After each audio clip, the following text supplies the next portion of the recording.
자, 생성형 인공지능을 이용한 인공지능 에이전트 AI EXE의 활용 방법을 쭉 살펴보고 있는 중인데요. 자, 이번 영상에서는 어떤 작업을 해보려고 하냐면은 이렇게 한 폴더에 이제 엑셀 파일이 지금 5개가 들어있어요. 지역명에 이제 엑셀 파일이라고 되어 있는데 이걸 열어보게 되면 자, 이렇게 1월달 워크시트에 이런 양식이 있고 그 다음에 다음 것도 한번 열어보게 되면 이런 식으로 내용이 들어있습니다. 그러니까 이거는 양식은 다 똑같은데 들어있는 내용이 다른 거죠. 그러니까 이 지역에 있는 담당자들한테 똑같은 양식을 보내주고 여기다가 내용을 채워 넣어라. 그렇게 해서 이거를 다 수합을 하는 거죠. 그럼 수합을 했으면은 나는 이거를 새로운 파일을 하나 만들어서 여기다가 지점별로 지역별로 워크시트를 쭉 만들어서 여기다가 다 이제 종합을 하는 거죠. 그런 작업을 인공지능 에이전트를 가지고 어떻게 하는지 한번 살펴보려고 하는 거거든요. 이게 지금 5개만 하더라도 이게 굉장히 귀찮은 작업인데 이게 뭐 30개, 100개, 200개 되면은 상당히 이제 난이도가 높은 작업이 됩니다. 뭐 난이도라기보다는 신경도 많이 쓰이고 시간도 많이 걸리겠죠. 그럼 이거를 인공지능을 이용해서 프로그래밍을 해서 한번 이제 작업을 해보려고 하는 겁니다.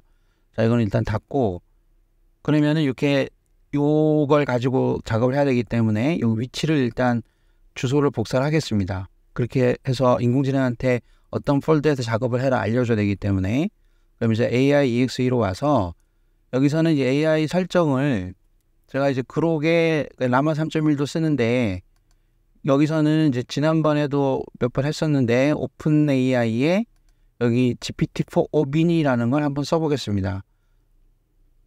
자, 그래서 새 대화를 열고 아까 복사했던 폴더를 집어넣고요. 기본적인 거니까 이걸 한번 해보겠습니다. 위 폴더의 파일 목록을 표로 만들어줘. 이렇게 한번 해보죠. 그러면은 이것도 뭐 생각보다 코드가 좀 길긴 한데 실행을 해보겠습니다.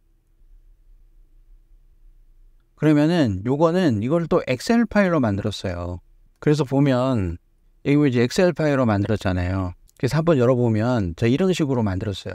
근데 이거를 원하는 거는 이제 아닌데 이렇게 했어요. 이것도 또 지워놔야죠. 나중에 이걸 다 종합할 때 이런 쓸데없는 파일 때문에 작업에 영향을 주기 때문에 요거는 일단 지워버리고 자, 그러니까 작업이 이게 딱 깔끔하게 뭘 시키면 시키는 대로 딱 나오는 게 아닙니다. 그래서 그냥 깔끔하게 그냥 표로 이쪽에다가 결과로 리스트를 보여주면 되는데 굳이 또 파일로 만들어요. 그러니까 이런 것도 별도의 파일로 만들지 말고 표를 별도의 파일로 만들지 말고 화면에 보여줘.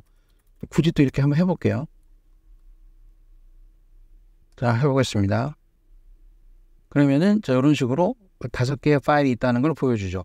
그러니까 머릿속에는 그러니까 이것도 이 명령어를 내릴 때 자, 이 영상을 보고 있는 어떤 분들은 당연히 이런 명령어를 치면 나는 엑셀로 받았으면 좋겠다라고 하는 거를 머릿속에 염두에 두고 명령어를 내린 사람도 있을 것이고 저 같은 경우에는 머릿속에 이런 식으로 보여달라고 얘기를 한 건데 또 엑셀 파일로 만들어서 보여주기도 하거든요. 이런 게 이제 생성형 인공지능의 특징이 됩니다. 그러면 이제 이 엑셀 파일이 5개 있다는 걸 얘가 확인할 수 있기 때문에 그러면 각 파일에 들어있는 워크시트의 이름을 같이 나열해줘. 이렇게 한번 해보겠습니다. 그래서 이제 실행을 한번 해보고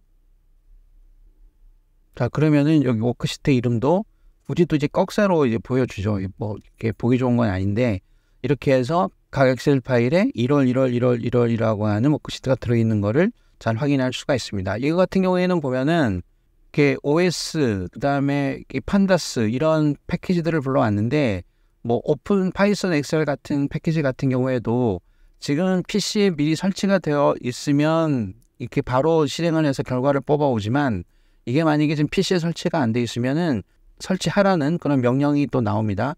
그러니까 다시 한번 말씀드리면 이 프로그램은 우리가 이런 명령어를 내리잖아요. 그럼 이거를 인공지능이 받아서 이런 결과를 보여주는 게 아니고 나는 이런 명령어를 내렸어요. 그러면은 요게 인공지능 서버로 날아갈 때에는 이런 거를 이용해서 파이썬 코드를 만들어 달라고 하는 명령어가 날아가는 겁니다. 그러면은 인공지능 서비스는 그거를 받아서 이거를 가지고 오겠죠. 그러면은 요거를 보여주고 요 코드의 실행은 내 PC에서 이 프로그램이 해주는 겁니다.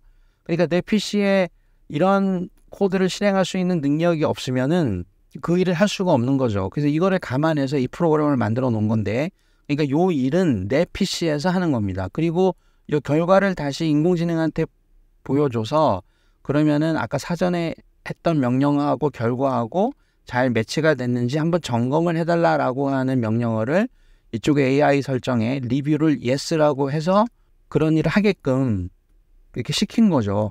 그러니까 이런 거는 이 PC에서 하는 작업하고 인공지능 서버에서 하는 작업이 같이 동시에 협력을 해서 이루어지는 겁니다. 자, 그 다음에 이렇게 한 상태에서 그러면 각 파일의 워크시트를 복사해서 하나의 엑셀 파일에 넣어줘.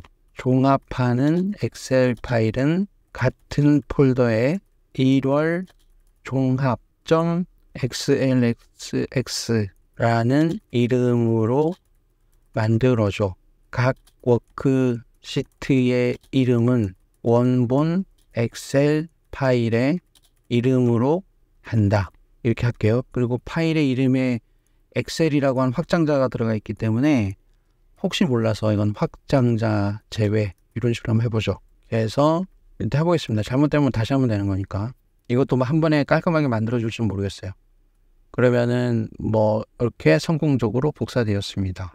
아웃풋 파일 패스에 1월 종합 여기에다가 자 실행. 그러면 잘못됐다고 돼 있죠. 그러면 다시 해보고 다시 만든 코드를 실행. 여기서는 무슨 뭐 zip 파일이 아니다 이런 식으로 나와 있는데 결과를 한번 확인해 보겠습니다. 그러면 이쪽에 1월 종합이라고 하는 파일이 만들어졌어요. 이거를 더블 클릭해 볼게요. 자, 그러면은 이쪽에 뭐 이렇게 양식도 자기가 이렇게 표를 다 그려놨네요. 쓸데없이. 자, 이런 식으로 하면은 경주 거, 목포, 부산, 서울 이런 식으로 다 만들어져 있습니다. 지금 여기도 경주에 1월 추가되고 목포에 1월 추가되고 이런 것도 있잖아요. 이런 것도 내가 뭐 특별하게 이거를 꼭 1월을 집어넣어라, 집어넣지 말아라 이런 명령을 내리지 않았기 때문에 이 생성형 인공지능은 뭔가 코드를 만들 때 자기 나름대로 막 만드는 거예요. 그러니까 우리가 뭐 부하 직원이나 친구들한테 이런 걸 시킬 때에도 별 특별하게 지시를 안 내리면 자기 마음대로 상상력을 발휘해서 뭔가를 만들잖아요. 그러면 이거 확인할 때 이제 만약에 이걸 부하 직원이 만들었는데 상사가 보고 야 이거 1월 달이란 말은 빼라. 그럼 다시 가서 작업을 하겠죠. 그런 것들만 이제 인공지능한테 계속 시키면서 내가 원하는 작업들을 쭉 하면 됩니다. 자, 그렇게 해서 이거는 뭐 어느 정도는 이제 성공을 한 거죠. 그러니까 아까 얘기한 것처럼 이런 파일이 만약에 100개다. 그럼 100개를 언제 한 파일에다가 다 집어넣고 앉아 있겠어요. 그러니까 이런 경우에는 프로그래밍을 해서 집어넣으면 좋고, 그리고 엑셀에서 뭐 이런 거를 한 대 모아서 한 번에 워크시트로 다 집계해주는 기능이 없기 때문에 이런 거를 이런 식으로 프로그램을 하게 되면 뭔가 이제 양식을 나눠주고 수합해서 한 파일에다가 몰아넣을 때 이런 식으로 하면은 더 재미가 있을 거고, 이게 뭐 만약에 어떤 지역별로 사람 이름이 있을 수도 있고, 그러니까 폴더를 그렇게 만들면 되니까, 그렇죠? 그렇게 해서 좀 다양하게 이 접근하는 방법을 이해를 해서 활용을 하면은 우리가 파일을 종합하고 집계해서 이렇게 정리하는 작업에는 패턴화된 절차들이 있을 테니까 그런 거를 프로그래밍으로 하면은 굉장히 편리하게 쓸 수 있을 것 같습니다.